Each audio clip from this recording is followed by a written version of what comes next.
Republic ईबिक्स cash studio में स्वागत है। मैं हूं आपके साथ रवि मिश्रा और मैं हूं आपके साथ ज्योत्सना बेदी। बड़ी खबर से बुलेटिन का आगाज। भारत चीन सेना अधिकारियों में बातचीत की खबर आ रही है। मेजर जनरल स्तर के अधिकारियों की बातचीत होगी अब से कुछ देर में।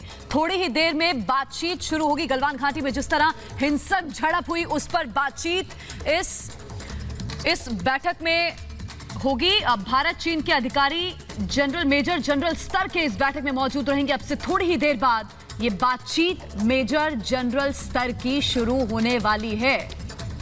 तो सैन्य अधिकारियों के स्तर की ये बातचीत है। मेजर जनरल लेवल की ये टॉक्स होंगी और इसमें जो हालात बने उस पर बातचीत हो रही है। हालांकि आपको हम ये भी बताना चाहेंगे कि जब ये घटना हुई थी उसके बाद से ही चीन ने संकेत दे दिए थे कि वो बातचीत करना चाहता है। समझा जा सकता है कि चीन को कितना बड़ा डैमेज हुआ होगा जिसको वो अभी तक छुपा रहा है। हालांकि अभी जो सिचुएशन बनी हुई है बॉर्डर पर उसको लेकर ये वार्ता होनी है। बड़ी खबर है इस वक्त की।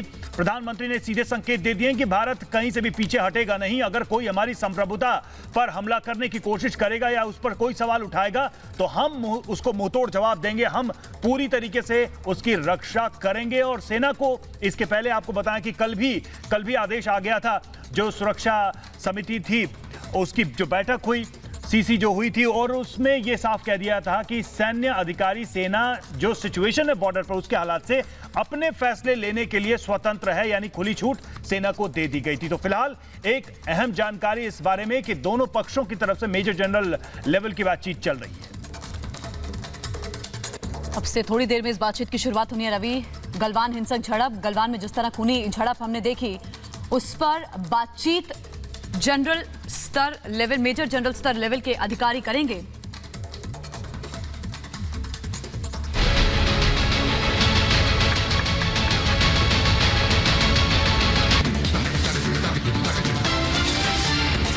एलएसी पर शहीद हुए कर्नल संतोष बाबू और जवान सुनील कुमार का पार्थिव शरीर घर पहुंचा। आज अंतिम विदाई दी जा रही है। राहुल गांधी ने फिर उठाए सेना पर सवाल। कहा सरकार ने बिना हथियार के जवानों को क्यों भेजा, जबकि संधि के मुताबिक हथियार ले जाने पर मनाही है। चीन को जवाब देने के लिए हिंदुस्तान तैयार। देश भर में चीनी सामान का बॉयकॉट। सरकार ने भी सख्त तेवर दिखाए। यूएनएससी में भारत को मिली अस्थायी सदस्यता पर पीएम मोदी ने जताया आभार। कहा वैश्विक शांति को बढ़ावा देने के लिए साथ मिलकर काम करेंगे। कोरोना की बेकाबू रफ्तार जारी। 24 घंटे में 12,881 नए केस, 334 ने दम तोड़ा। दिल्ली में पेट्रोल डीजल के दामों में फिर बढ़ोतरी। पेट्रोल 53 पैसे और डीजल 64 पैसे महंगा।